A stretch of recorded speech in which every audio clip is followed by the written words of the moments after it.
Low ನೀವು toss ಸೋತ್ರು match ಗೆಲ್ತೀರಾ ಅಂತ ನನಗೆ ಮುಂಚೆನೆ ಗೊತ್ತಿತ್ತು ಕಣ. ನೀನ್ ನನಗ್ ತಿಗ ಹೊಡ್ಸೋಕ್ ಬರ್ಬೇಡ, ಹೋಗಿ ಎಮ್ಮ ಅವ್ರಿಗೆ ತಿಗ ಹೊಡ್ಸೋಗಲ್ಲ. ಹಂಗಾದ್ರೆ ನಾವು ಉರ್ಸಕ್ ಬರಕ್ ಬಂದೆ ನೀವು ತಿಗ ಹೊಡ್ಕೊಂಡ್ಬಿಟ್ಟಿದ್ರ ಅಂತ ಆಯ್ತು.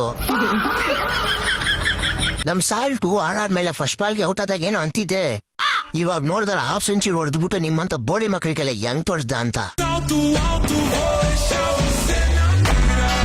ಆಯ್ತು ಬಿಡು, ಆದ್ರೆ ರುತರ್ಫೋರ್ಡ್ ನಿಮ್ಮೆಲ್ಲರಿಗೂ ಬರ್ಸಿದ್ನಲ್ಲ ಲಾಸ್ಟ್ ಅಲ್ಲಿ ಬಾಯ್ಗೆ.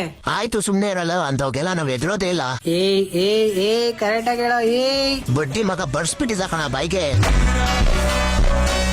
ಅದ್ ಸರಿ, ಆಗ್ಲೇ ನೀನು ನಾವು ಟಾಸ್ ಸೋತ್ರು ಮ್ಯಾಚ್ ಗೆಲ್ತೀವಿ ಅಂತ ಮುಂಚೆನೆ ಗೊತ್ತಾಯ್ತು ಅಂದಲ್ಲ, ಹೆಂಗೆ?